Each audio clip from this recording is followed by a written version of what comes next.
Oh. Welcome back to my channel. Today we are... Excuse me? Who are you? Yeah, okay, I'm gonna go now. Please. Oh, shit. I can't see. Hi everybody, welcome back to my channel. So today we are going to be talking about different feeder options for your tarantulas, what I like about some of them, what I don't like about some of them. And my friend Mr. Grindler over in the UK has a couple other feeder options that I personally don't use, but you might want to use. So yeah, I don't know if you guys hear those crickets, but let's just go ahead and get started.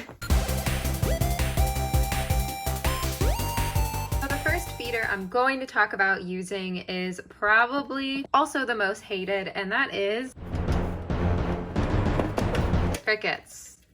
Stinky, gross crickets. So these have a terrible reputation. A lot of people say that they carry parasites and they're dirty, this and that. Pretty much any feeder could be contaminated from whatever. As long as you're getting all of your feeders from a reliable place, like captive bred, then they're generally going to be safe for your animal. That said, I've heard of people losing mantis over bad red runners. I possibly lost my mantis over a bad superworm. The reason why I do like crickets is because they come in multiple sizes, varying sizes. They're really cheap. They're easy to get. A con, in my opinion, is that they don't live long. Once you buy them, you usually need to feed them all like right away. And also they chirp really loud sometimes, which can be really annoying. Now, I personally like to use crickets to feed tarantulas like my pokies, because as you see, this is my Poecilotheria metallica, who literally just molted about 4 or 5 days ago. I think we are about ready for our first post-molt meal. I don't know if this is male or female, and I don't know if I'm gonna be able to grab that molt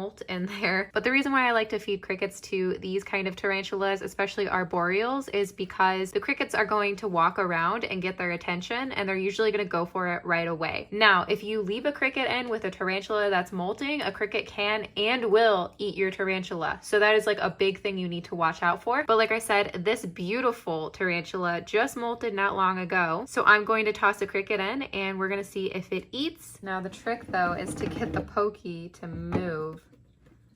So I can open this. There's my Poecilotheria metallica sticker from Tom Patterson. He did this artwork. So I'm actually gonna give it a pretty big cricket. I think that'll be a nice size. I might even throw 2 in there if it does take it. So I really don't like feeding pokies because it's so difficult to do it. They're so bolty. Now it won't move and it's like right there. So I literally have the cricket and I literally just get in.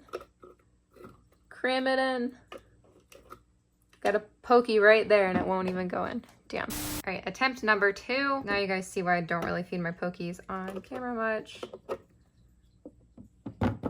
And now we wait.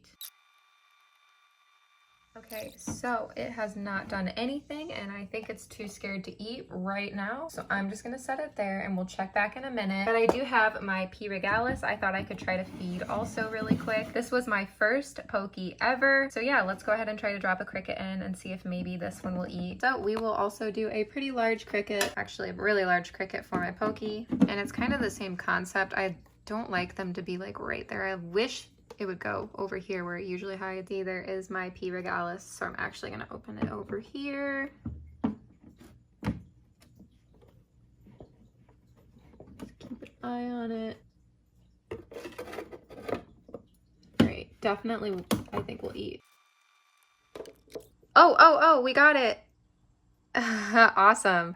Okay, so now let's move on to the next feeder option, which is literally right here. These are Dubia roaches. This is what it looks like. I don't really have that many left, but I always keep some on hand. Now, what I don't like about them is that they poop a ton, so you like literally need to clean out their tub. But what I do like about Dubia roaches is the fact that they last forever, and they're actually pretty healthy for your animals, especially reptiles. What I don't like about them is that they dig, and that I have to clean their enclosure, of course. So I thought I'd go ahead and grab just a couple of medium-sized ones. So this is my Lazadora striatopes. This is a confirmed female. What I like about her, oh, there she goes. She always eats. Very yummy meal. Something else that's really good about these, they are not going to hurt your tarantula when it's molting. So if you have a couple of these in your enclosure while your tarantula molts or is in pre-molt, they are not going to hurt your tarantula. So generally they are seen as safer than crickets. So the next feeder option, which is actually my favorite feeder option, is super worms. The reason why I love super worms is because I can get so many of these for really cheap. I can house them for a really long time, and they're actually really good feeders. What I don't like about them is the fact that they dig, and also if they pupate into a beetle, they can hurt your tarantula. Most tarantulas don't want to eat the beetle, so you always have to watch out for that. If that happens, you really don't want them to do that though. Like, you really want your tarantula to eat them right away. So today we are actually going to be feeding another tarantula that you guys haven't seen for a long time, but she just molted and she looks gorgeous. Check her out. She's about ready for a rehousing here soon. It is my Samolpaeus cambridgei. She looks so green, and I'm saying she, but I'm like pretty sure it's female. But anyway, we are going to try to feed her a super worm. So I actually squished the head just a little bit, and I'm just gonna drop it. Oh, yes, she definitely is interested. Yes, there she goes. Oh, I just got squirted. That's another thing I don't like about them, is they squirt and it's gross. You can kind of see the like juice a little bit. That is her first meal since her molt. I kind of tried to pick tarantulas that molted recently so that I knew they would eat or be ready to eat. But that is a great meal for her right after a molt. It's really a big meal for her also. And yeah, I just love to feed super worms. Probably gonna need to rehouse her soon since she's already molted again. And now it's time for my favorite feeder, which is hornworms. So I usually call these gummy worms or just worms, blue worms. And people commonly will comment and be like, they're not worms, they're caterpillars. Yes, these are caterpillars. They actually turn into moths, and the moths are actually really healthy for arboreal tarantulas. So say when these two over here become adults and I put them in some larger enclosures, I can go ahead and put in some of these moths and they will totally love snatching them out of the air. They're also really good feeders for mantis. So yeah, I just really love these. They're really fattening, they're really hydrating, they're just so cool, and they're my favorite feeder completely, besides the fact that they're really difficult to keep for long and they grow like crazy. Like seriously, I'll buy them this small and they'll be this big in like literally a few days, and I will look and I'll be like, oh my gosh, I need to film that feeding video ASAP because they're all huge. So I actually saved these two from my previous feeding video that I literally just posted. If you guys haven't seen it, go check it out. And I wanted to feed a couple of my favorites. No, you know your water dishes don't go there. I just need a new one. So yeah, we are going to feed my Toledo cattle abupilosum, also known as a curly hair, one of my favorite species for beginners specifically. And she is actually considered the wild form. See, we'll do this one. Yeah, this girl happens to be a huge fan of them, so I of course wanted to show her in this video munch on a nice big hornworm. Also, one thing I wanted to mention about hornworms is that they are not available in the UK like at all. In fact, I think they're possibly illegal because they're an invasive species. I know that a lot of people have issues with them eating their tomato plants. They're commonly called like tomato worms, so I'm guessing that's why. But since I have one more to feed, I thought we could go ahead and feed this girl. She looks like she's ready for a meal, so I actually saved her a nice big one. We're gonna drop that right behind her. Yes. Right on. She is also another big fan of hornworms, and that's something that kind of seems unique with tarantulas. I feel like they all kind of have different preferences. I like kind of get to know what feeders they like and don't like. So I will feed some tarantulas crickets more because they don't like these, or I'll feed them superworms more because they don't like these. Some tarantulas don't like dubia for some reason. It just really depends. So that is a good reason to know about all the different available feeders out there. I get asked a lot about someone's tarantula not eating, so I will usually say, well, did you try a different feeder? Maybe you just got a picky one, because I've been there.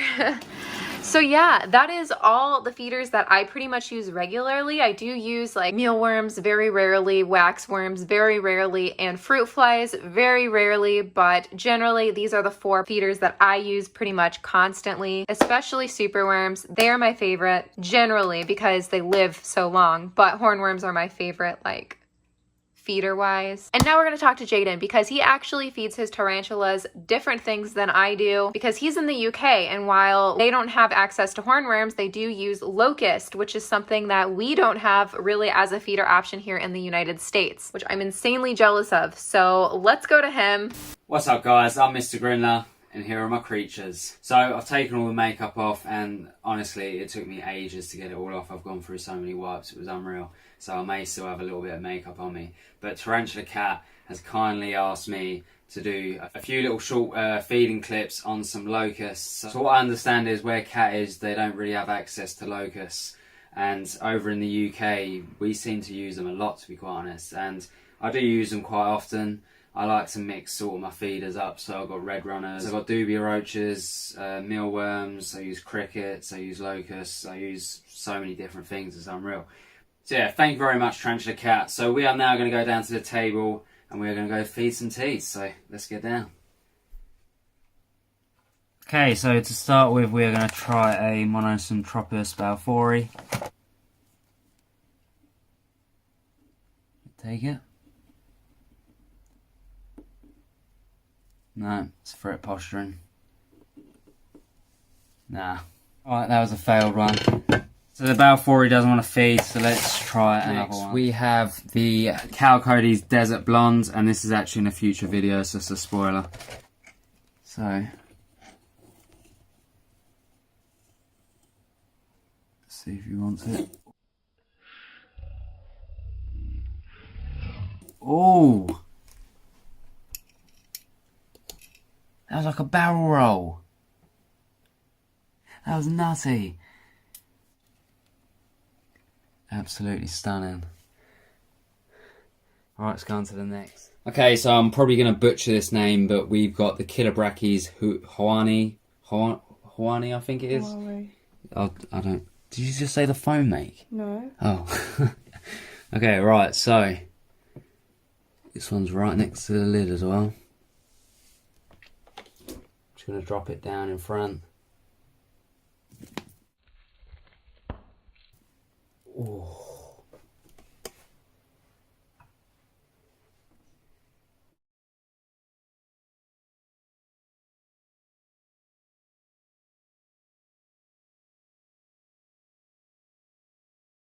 Okay, so we are now going to do a E. murinus, so Ephobosis murinus. Probably butchered the name again, but let's have a look. She wants a little cheeky feed.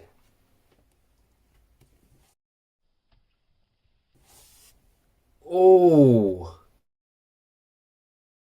This girl molted a good, I'd say about 4 weeks back. And she lost a fang last time as well. I need to fatten her up.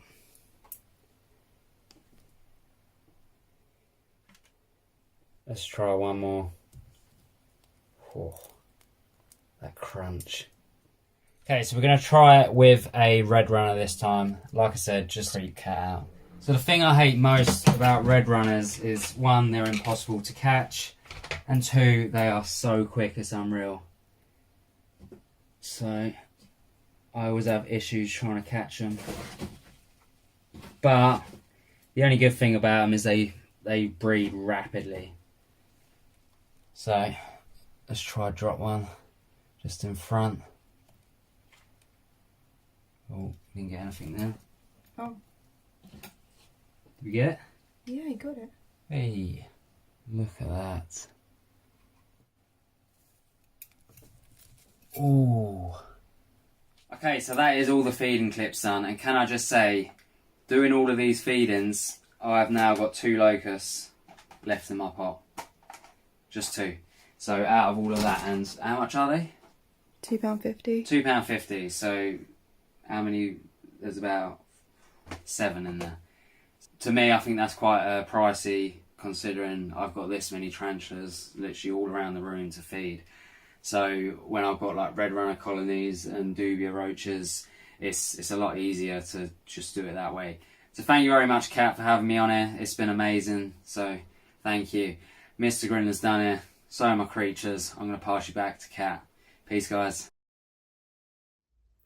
Okay, thank you guys so much for watching. I hope you enjoyed. Don't forget to go check out Jaden from Mr. Grindler's Creatures. I will link his YouTube channel down below. He's somewhat new to the YouTube thing, and I've really enjoyed his channel from what I've watched. We did a stream together, and he's one of the members of the Tarantula Tubers Saturday Night Live Takeaway. It's just not happening. There we are. But yeah, I really have been enjoying tuning into their live streams every Saturday. They kind of switch around channels, but it's like the same few people. So yeah, I'm just gonna go ahead and link his channel down below. Please go check him out. Please go send him love. I really appreciate his help in today's video. And with all that said, I hope you guys enjoyed. Like this video if you did. Subscribe if you're not. And you want to be. Don't forget I have an Instagram that I use probably way too much. Is at Tarantula Kat. You can go follow me there. I also have a Patreon, podcast, and a Teespring. It's all linked down below, and I will see you guys soon. Eric, knock on something. I'm trying to get... Who is it? Dude. Okay, I'm just gonna have to use those. Who are you?